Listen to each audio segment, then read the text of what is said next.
ఏపీలోని పలు నియోజకవర్గాల్లో వైసీపీ ఇన్ఛార్జీల మార్పుపై కసరత్తు కొనసాగుతోంది. ఇవాళ మరికొందరు మంత్రులు ఎమ్మెల్యేలకు సీఎం కార్యాలయం నుంచి పిలుపొచ్చింది. దీంతో బద్వేలు ఎమ్మెల్యే దాసరి సుధా సీఎం కార్యాలయానికి వచ్చారు.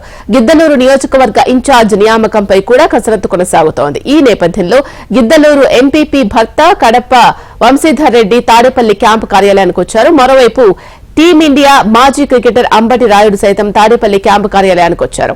గుంటూరు ఎంపీ అభ్యర్థిగా బరిలోకి దిగేందుకు ప్రయత్నాలు చేస్తున్న అంబటి రాయుడు ఇప్పటికే పలుమార్లు సీఎంను కలిశారు. సీఎం జగన్ సూచనలతో గుంటూరు పార్లమెంట్ పరిధిలో రాయుడు విస్తృతంగా పర్యటిస్తున్నారు. కాసేపట్లో సీఎం జగన్ తో అంబటి రాయుడు భేటీ కానున్నారు. ఈ సమావేశం తర్వాత రాయుడు ఎంపీ సీటుపై క్లారిటీ రానుంది.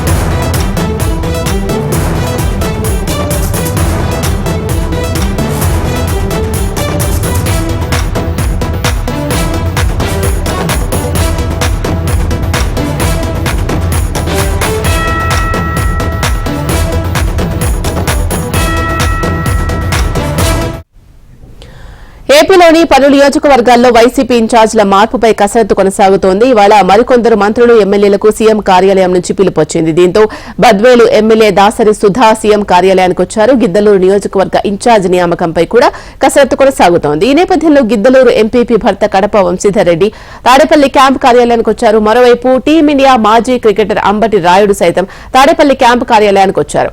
గుంటూరు ఎంపీ అభ్యర్థిగా బరిలోకి దిగేందుకు ప్రయత్నాలు చేస్తున్న అంబటి రాయుడు ఇప్పటికే పలుమార్లు సీఎంను కలిశారు. సీఎం జగన్ సూచనలతో గుంటూరు పార్లమెంట్ పరిధిలో రాయుడు విస్తృతంగా పర్యటిస్తున్నారు కూడా. కాసేపట్లో సీఎం జగన్ తో అంబటి రాయుడు భేటీ కానున్నారు. ఈ సమావేశం తర్వాత రాయుడు ఎంపీ సీటుపై క్లారిటీ రానుంది.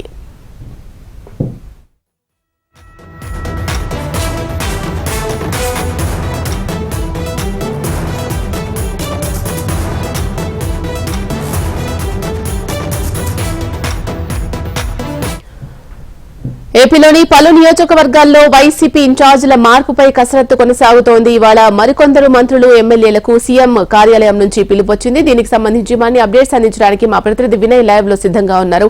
వినయ్, చెప్పండి, మరికొంతమంది ఎమ్మెల్యేలకు కూడా పిలుపొచ్చింది సీఎం క్యాంపు కార్యాలయం నుంచి అన్నట్టు తెలుస్తోంది. ఎవరెవరికి వచ్చింది, అప్డేట్స్ ఏంటి? తాడేపల్లి క్యాంపు కార్యాలయానికి ఈ రోజు కూడా కొంతమంది ఎమ్మెల్యేలు వచ్చారు. దాంట్లో భాగంగా కడప జిల్లా బద్వేల్ ఎమ్మెల్యే సుధాతో పాటు కొంతమంది ఎమ్మెల్యేలు తాడేపల్లి క్యాంప్ కార్యాలయానికి చేరుకున్నారు. లిస్టు ఈ విధంగా ఉంటే మాజీ స్టార్ క్రికెటర్ అంబటి రాయుడు కూడా ఈరోజు తాడేపల్లి క్యాంప్ కార్యాలయానికి చేరుకున్నారు. మరి కాసేపట్లో సీఎం జగన్మోహన్ రెడ్డితో భేటీ కాబోతున్నారు. ఇప్పటికే అంబటి రాయుడు పొలిటికల్ ఇన్నింగ్స్ ఎలా ఉంటుందని దానిపైన రాష్ట్ర వ్యాప్తంగా పెద్ద ఎత్తున చర్చ జరుగుతూ ఉంది. గుంటూరు పార్లమెంట్ పరిధిలో వైసీపీ సూచనల మేరకు విస్తృతంగా రాయుడు పర్యటిస్తూ ఉన్నారు. అన్ని నియోజకవర్గాల్లో కూడా తిరుగుతూ ఉన్నారు. గుంటూరు ఎంపీ బరిలో రాయుడిని వైసీపీ అధిష్టానం నిలిపే ఆలోచనలో ఉన్నట్టు కూడా తాడేపల్లి క్యాంప్ కార్యాలయం సర్కిల్స్ లో చర్చ జరుగుతూ ఉంది. దాంట్లో భాగంగానే మరి కాసేపట్లో సీఎం జగన్మోహన్ రెడ్డితో రాయుడు భేటీ కాబోతున్నారు. భేటీ అయిన అనంతరం ఆయన పొలిటికల్ ఇన్నింగ్స్ పైన ఈరోజు క్లారిటీ వచ్చే అవకాశం కనిపిస్తోంది. ఇలా రాష్ట్ర వ్యాప్తంగా పలు నియోజకవర్గాల నుంచి కూడా అభ్యర్థులందరూ కూడా తాడేపల్లి క్యాంప్ కార్యాలయానికి చేరుకుంటా ఉన్నారు. ఇప్పటికే గిద్దలూరు ఎమ్మెల్యే తన వచ్చే ఎన్నికల్లో పోటీ చేయను అని చెప్పిన నేపథ్యంలో ఆ గిద్దలూరు నుంచి ఎవరిని బరిలోకి దింపాలని దానిపైన కూడా వైసీపీ అధిష్టానం దృష్టి పెట్టింది. దాంట్లో భాగంగానే గిద్దలూరు నియోజకవర్గానికి సంబంధించి కూడా తాడేపల్లి క్యాంప్ కార్యాలయంలో చర్చ జరగబోతోంది. ఇంకొక senior MLA Mylavaram MLA Vasanthi Krishnaprasad కూడా తాడేపల్లి క్యాంప్ కార్యాలయానికి చేరారు. ఆయన కూడా ఇప్పటికే వచ్చే ఎన్నికల్లో పోటీ చేయనని చెప్తున్న నేపథ్యంలో ఆయన సీటు విషయంలో ఎటువంటి చర్యలు అధిష్టానం తీసుకున్న దానిపైన కూడా చర్చ జరుగుతోంది. ఇలా కొంతమంది ఎమ్మెల్యేలు తాడేపల్లి క్యాంప్ కార్యాలయానికి వచ్చారు. వీళ్ళందరి రాజకీయ భవిష్యత్తు పైన ఈరోజు ఒక క్లారిటీ రాబోతోంది. శిల్ప, రైట్, ఇప్పుడు మనం చూసుకున్నట్లయితే పలు నియోజకవర్గాలకు ఇన్ఛార్జీల మార్పుపై కూడా కసరత్తు జరుగుతూ ఉంది. మరి అసంతృప్తులు వేరే పార్టీలోకి వెళ్లే అవకాశం కూడా ఉంటుంది. అండ్ కొత్త వారికి అవకాశం ఇచ్చినప్పుడు వాళ్ళకి ఏ ప్రాతిపదికన అవకాశం ఇస్తున్నారు? అయితే ఖచ్చితంగా రాష్ట్ర వ్యాప్తంగా మార్పులు చేర్పుల పైన వైసీపీ అధిష్టానం స్పీడప్ చేసిందని కూడా చెప్పొచ్చు. దాంట్లో భాగంగానే నిన్నటి నుంచి వరుసగా తాడేపల్లి క్యాంప్ కార్యాలయానికి ఎమ్మెల్యేలు అందరూ కూడా క్యూ కడతా ఉన్నారు. ఈ రోజు కూడా చాలా మంది ఎమ్మెల్యేలు వచ్చారు. ముఖ్యంగా ఎవరికైతే సీటు ఇవ్వలేనని చెప్తున్నారో ఆ నియోజకవర్గాల్లో అసంతృప్తి ఖచ్చితంగా నెలకొంటుంది. వాళ్ళందరినీ కూడా కూల్ చేసే విషయంలో కూడా వైసీపీ అధిష్టానం చర్యలు చేపడతా ఉంది. ముఖ్యంగా ఒక అభ్యర్థికి సీటు ఇవ్వకపోతే ఆ అభ్యర్థిని ఏ విధంగా అకామిడేట్ చేస్తాము, ఎమ్మెల్సీతో పాటు రాజ్యసభ ఆఫర్లు కూడా వైసీపీ అధిష్టానం చేస్తా ఉంది. ఈ నేపథ్యంలోనే ఈ అన్ని చర్యలు కూడా తాడేపల్లి క్యాంప్ కార్యాలయం నుంచి వైసీపీ అధిష్టానం చేపడతా ఉంది. శిల్ప, రైట్, ఇంకా ఎంతమందికి పిలుపు వచ్చే అవకాశం ఉంది? ఎవరైనా మాట్లాడడం జరిగిందా మీడియాతో?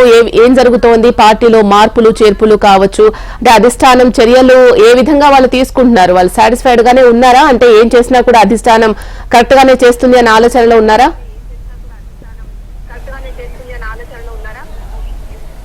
శీలా, ఒక 48 గంటల్లో YSR Congress party final list సిద్ధం చేసే ఆలోచనలో ఉన్నట్టు కూడా మనకు తెలుస్తా ఉంది. జనవరి 1 నాటికి అభ్యర్థులందరినీ కూడా ఎంపిక చేసుకుని జనవరి 1 నుంచి అభ్యర్థుల్ని ఫీల్డ్ లో తిప్పాలని చెప్పి కూడా చూస్తున్నట్టు కూడా తెలుస్తా ఉంది. ఆ ప్రక్రియ తాడేపల్లి క్యాంప్ కార్యాలయంగా చాలా వేగంగా జరుగుతా ఉంది. ఇప్పటికే వచ్చే ఎన్నికల్లో 70 నుంచి 80 సీట్లలో మార్పులు చేర్పులతో పాటు కొత్త వారికి అవకాశం ఇస్తారని చెప్పి వైసీపీలో చర్చ జరుగుతా ఉంది. దాదాపు 11 మందితో ఫస్ట్ లిస్ట్ ను వైసీపీ అధిష్టానం ప్రకటించింది. ఆ తర్వాత ఉమ్మడి తూర్పు గోదావరి, ఉమ్మడి పశ్చిమ గోదావరితో పాటు కొన్ని జిల్లాల నాయకులతో కూడా వైసీపీ అధిష్టానం పెద్దలతో పాటు సీఎం జగన్మోహన్ రెడ్డి కూడా సమావేశమయ్యారు. వాళ్ళందరికీ కూడా క్లారిటీ ఇచ్చారు. అటు అనంతపురం, రాయలసీమ ప్రాంతాలకు కూడా వైసీపీ అధిష్టానం క్లారిటీ ఇచ్చింది. ఎవరు ఎక్కడి నుంచి బరిలో దిగుతున్నారు, ఎందుకు మార్చాల్సి వస్తుందని చెప్పి కూడా వైసీపీ అధిష్టానం క్లారిటీ ఇస్తా ఉంది. దాంట్లో భాగంగానే ఇంకొక 2 రోజుల్లో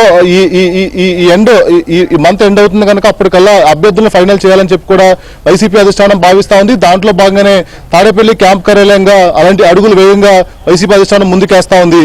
శీలా, ఇంత 4 నెలల ముందుగానే ఇటువంటి మార్పులు చేర్పులు తీసుకుంటే అది ప్రజలకు ఏ విధంగా సంకేతాలు వెళ్లే అవకాశం ఉంది? అలాగే మన తెలంగాణ ఎన్నికలు చూసిన తర్వాతనే ఈ విధంగా మార్పులు చేర్పులు అనే వ్యూహాన్ని జగన్ తీసుకెళ్తున్నారు ముందుకని అనుకోవచ్చా? అయితే ఖచ్చితంగా 2024 ఎన్నికలకు సంబంధించి అన్ని అంశాలను దృష్టిలో పెట్టుకుని వైసీపీ అధిష్టానం అడుగులు వేస్తా ఉంది. పక్క రాష్ట్రం తెలంగాణ ఎన్నికల ఫలితాలకు సంబంధించి కూడా కొన్ని క్యాలిక్యులేషన్ ఈక్వేషన్స్ తో వైసీపీ అధిష్టానం ముందుకెళ్తుందని కూడా చెప్పొచ్చు. అక్కడ సిట్టింగ్ బీఆర్ఎస్ పార్టీ సిట్టింగ్ లో మార్చకపోవడంతో పాటు కొన్ని ఏదైతే నిర్ణయాలు తీసుకోకపోవడం వల్లనే అక్కడ ఓటమి పాలైందని చెప్పి కూడా వైఎస్ఆర్ కాంగ్రెస్ పార్టీ చాలా గట్టిగా నమ్ముతా ఉంది. దాంట్లో భాగంగానే అటువంటి చర్యలకు, ముందస్తు చర్యలకు వైసీపీ చూస్తుందని కూడా చెప్పొచ్చు. దాంట్లో భాగంగానే ఎవరైతే అభ్యర్థులకు సరిగ్గా గ్రాఫ్ లేదో, ఎంత కావాల్సిన వాళ్ళైనా సరే వాళ్ళని పక్కన పెట్టాలని వైసీపీ అధిష్టానం భావిస్తా ఉంది. ముఖ్యంగా అలాంటి చర్యలే వైసీపీ తాడేపల్లి క్యాంప్ కార్యాలయంలో కూడా కనిపిస్తా ఉన్నాయి. ముఖ్యంగా రాష్ట్ర వ్యాప్తంగా అభ్యర్థులు మార్పులు చేర్పుల విషయంలో చాలా వేగంగా సీఎం జగన్మోహన్ రెడ్డి ముందుకెళ్తా ఉన్నారు. ముఖ్యంగా 70 నుంచి 80 నియోజకవర్గాల్లో ఖచ్చితంగా మార్పులు చేర్పులు జరుగుతాయని చెప్పి చెప్తున్న విధంగానే ఇక్కడంతా కూడా ప్రోగ్రెస్ అంతా కూడా జరుగుతా ఉంది. మొత్తం ఎందుకంటే సీఎం జగన్మోహన్ రెడ్డి కూడా మొదటి నుంచి కూడా చెప్తా ఉన్నారు, గడప గడపకి మన ప్రభుత్వ కార్యక్రమం చాలా కీలకంగా తీసుకోండి, గ్రాఫ్ లేని వాళ్ళకి 6 నెలల ముందు టికెట్ ఇవ్వను, ఖచ్చితంగా ఎంత కావాల్సిన మారుస్తారని చెప్పి సీఎం జగన్మోహన్ రెడ్డి పదే చెప్పతా ఉన్నారు. ఆ స్ట్రాటజీలను ముందుకెళ్తా ఉన్నారు. 4 నెలల ముందే అభ్యర్థులను ఖరారు చేసి ఎంపిక చేయాలని చెప్పి కూడా ఏదైతే డిసిషన్ ఉందో ఆ డిసిషన్ ని ఒక 2 రోజుల్లోనే కంప్లీట్ చేసే ఆలోచనలో కూడా వైసీపీ అధిష్టానం ఉంది. ఇలా చేసిన తర్వాత పూర్తి స్థాయిలో ఆ అభ్యర్థులందరినీ కూడా ప్రజల్లో దింపి 2024లో ఒక భారీ ఫిగర్ మెజార్టీ తెచ్చుకోవాలని చెప్పి కూడా సీఎం జగన్మోహన్ రెడ్డి భావిస్తున్నట్టు తెలుస్తా ఉంది. శీలా, వినయ్, ఇంత ముందుగానే అభ్యర్థులను ఎంపిక చేసుకుని ఖరారు చేస్తే అది ప్రతిపక్షాలకు ప్లస్ పాయింట్ అయ్యే అవకాశం ఉంది. వాళ్ళు బలమైన ప్రత్యర్థుల్ని నిలబెడితే అప్పుడు వైసీపీకి అదొక పెద్ద ఎదురు దెబ్బ అయ్యే అవకాశాలు ఉన్నాయని రాజకీయ విశ్లేషకులు అంటున్నమాట. ఇది ఎలా చూడొచ్చు అంటారు? అయితే ఖచ్చితంగా 2024 ఎన్నికలకు సంబంధించి తాడేపల్లి క్యాంప్ కార్యాలయంగా చాలా క్లియర్ ఈక్వేషన్స్ కూడా వైసీపీ అధిష్టానం చూసుకుంటా ఉంది. దాంట్లో భాగంగానే పక్కా చర్యలు చేపడుతుందని చెప్పొచ్చు.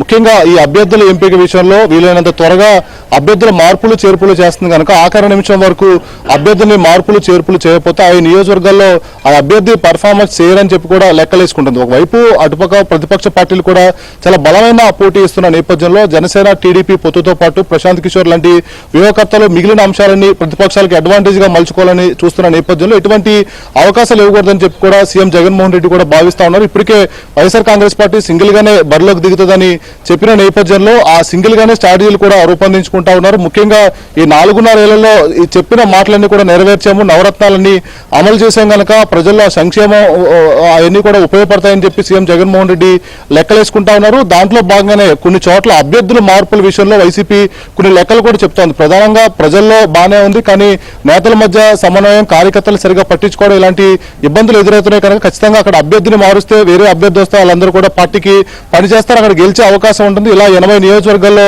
గెలుపు ఈజీ అవుతుందని చెప్పి కూడా వైసీపీ క్యాలిక్యులేషన్ చేసుకుంటా ఉంది. దాంట్లో భాగంగానే ఇటువంటి స్ట్రాటజీకే వైసీపీ అధిష్టానం కూడా రూపొందిస్తా ఉంది. మొత్తం మీద ఈ అభ్యర్థులు ఎంపిక విషయంలో అయితే మటుకు చాలా వేగంగా సీఎం జగన్మోహన్ రెడ్డి ముందుకెళ్తా ఉన్నారు. షీలా, మరి ఇంత స్పీడప్ గా ఇంత త్వరగా 48 గంటల్లోనే ఎంపిక, అలాగే అభ్యర్థుల ప్రకటన, మార్పులు చేర్పులకు సంబంధించి పార్టీ క్యాడర్, పార్టీ శ్రేణుల అభిప్రాయం ఏ విధంగా ఉంది? అయితే ఖచ్చితంగా తాడేపల్లి క్యాంప్ కార్యాలయం నుంచి జరుగుతున్న యాక్టివిటీ చూసి వైసీపీ నాయకులందరూ కూడా టెన్షన్ పడతారని కూడా చెప్పొచ్చు. ముఖ్యంగా అటు పార్టీ కార్యకర్తలు కావచ్చు, పార్టీ క్యాడర్లో కావచ్చు, తమ నాయకుడికి సీటు ఉంటుందా లేదా, ఒకవేళ ఉంటే ఎక్కడికి మారుస్తారనే ఆలోచన అయితే వైఎస్ఆర్ కాంగ్రెస్ పార్టీలో చేస్తా ఉన్నారు. ఇదే అంశం ప్రతి నియోజకవర్గంలో కావచ్చు, ప్రతి జిల్లాలో కావచ్చు చర్చనీయాంశంగా మారింది. ఎందుకంటే 70 నుంచి 80 నియోజకవర్గాల్లో మార్పులు చేర్పులు అంటున్నారు కనుక ఖచ్చితంగా తమ నాయకులందరూ కూడా ఆ లిస్టులో ఉంటారని చెప్పి కూడా భావిస్తా ఉన్నారు. ఇలా ఎప్పుడు అధిష్టానం ఏ నిర్ణయం తీసుకుంటుందో, తమ నాయకుడు ఎక్కడ పోటీ నిలబడాలనే ఆలోచన కూడా నడుస్తా ఉంది. ఈ విధమైన వర్కౌట్లంతా కూడా వైఎస్ఆర్ కాంగ్రెస్ పార్టీ చేస్తుంది. మొత్తం మీద తాడేపల్లి క్యాంప్ కార్యాలయం నుంచి అభ్యర్థులు మార్పు చేర్పుల విషయంలో చాలా వేగంగా ముందుకెళ్తా ఉన్నారు. Sheela, right. Thank you Vinay.